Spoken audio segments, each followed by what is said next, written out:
Okay. Good morning.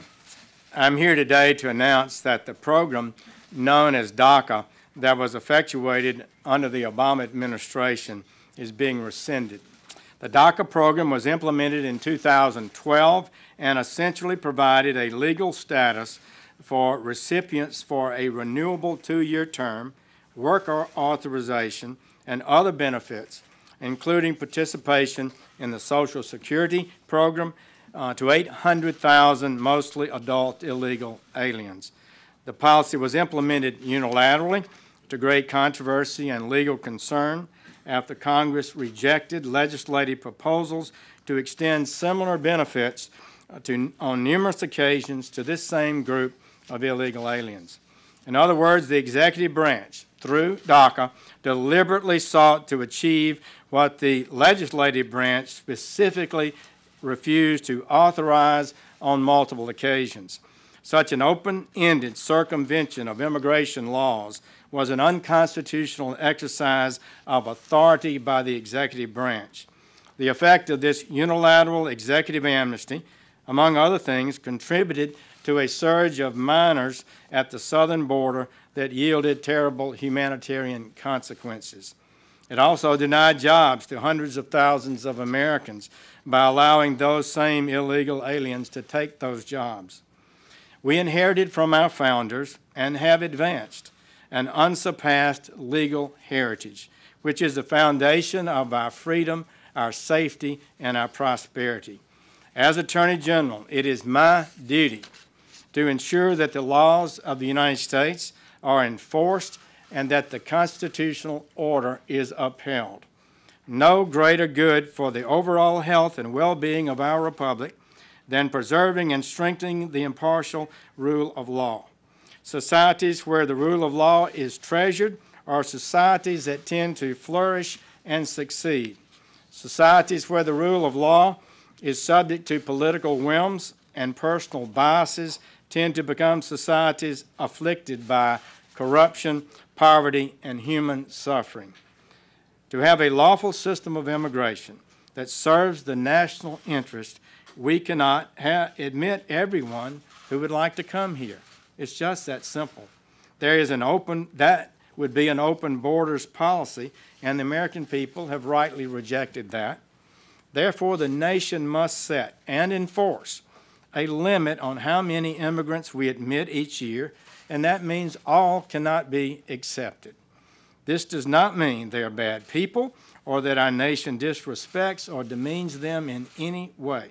It means we are properly enforcing our laws as Congress has passed them.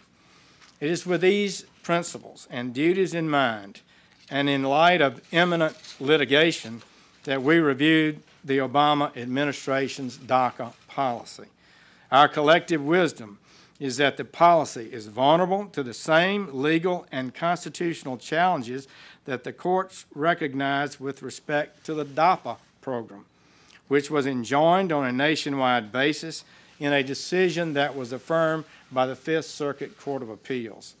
The Fifth Circuit specifically concluded that DACA had not been implemented in a fashion that allowed sufficient discretion and that DAPA was foreclosed by Congress's careful plan, close quote. In other words, the immigration law that Congress passed foreclosed this possibility of DACA. In other words, it was inconsistent with the Constitution's separation of powers. That decision was affirmed by the Supreme Court on an equally divided basis. If we were to keep the Obama administration's executive amnesty policy, the likeliest outcome is that it would, too, be enjoined just as was DAPA. The Department of Justice has advised the President and the Department of Homeland Security that the Department of Homeland Security should begin an orderly, lawful wind-down, including the cancellation of the memo that authorized this program. Acting Secretary Duke has chosen appropriately to initiate a wind-down process. This will enable the Department of Homeland Security to conduct an orderly change and fulfill the desire of this administration to create a time period for Congress to act should it so choose. We firmly believe this is the responsible path. Simply put, if we are to further our goal of strengthening the constitutional order and the rule of law in America, the Department of Justice cannot defend this overreach. George Washington University law professor Jonathan Turley, in testimony before the House Judiciary Committee, was clear about the enormous constitutional infirmities raised by this action. He said, quote, in his testimony, "In ordering this blanket exception, President Obama was nullifying part of a law that he simply disagreed with. If a president can claim sweeping discretion to suspend key federal laws, the entire legislative process becomes little more than a pretense. The circumvention of the legislative process not only undermines the authority of this branch," he's referring to the legislative branch, "but destabilizes the tripartite system as a whole." So this is not a little matter. Ending the previous administration's disrespect for the legislative process is an important first step. All immigration policies should serve the interests of the people of the United States, lawful immigrant and native-born alike. Congress should carefully and thoughtfully pursue the types of reforms that are right for the American people. Our nation is comprised of good and decent people who want their government's leaders to fulfill their promises and advance an immigration policy that serves the national interest. We are people of compassion and we are people of law. But there is nothing compassionate about the failure to enforce immigration laws. Enforcing the law saves lives, protects communities and taxpayers, and prevents human suffering. Failure to enforce the laws in the past has put our nation at risk of crime, violence, and terrorism. The compassionate thing to do is end the lawlessness, enforce our laws, and if Congress chooses to make changes to those laws, to do so through the process set forth by our founders in a way that advances the interests of the American people. That is what the President has promised to do and has delivered to the American people. Under President Trump's leadership, this administration has made great progress in the last few months toward establishing a lawful and constitutional immigration system. This makes us safer and more secure.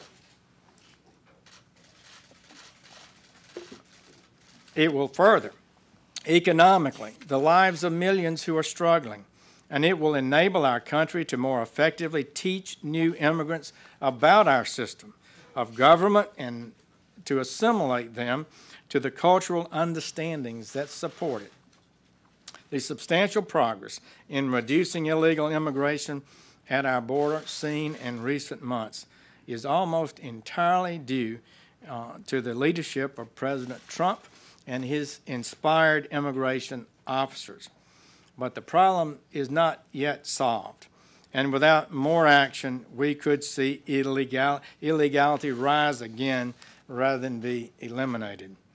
As a candidate and now in office, President Trump has offered specific ideas and legislative solutions that will protect American workers, increase wages and salaries, defend the national security, ensure the public safety, and increase the general well-being of the American people.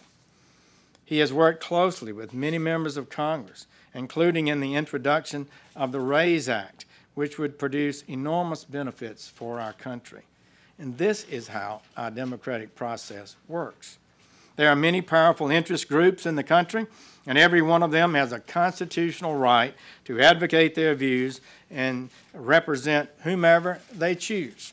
But the Department of Justice does not represent any narrow interest or any subset of the American people. We represent all the American people and protect the integrity of our Constitution. That is our charge. We at the Department of Justice are proud and honored to work to advance this vision for America and to do our best each day to ensure the safety and security of the American people. Thank you very much. Will you use the personal information of DACA recipients? Thank you. to disclose those?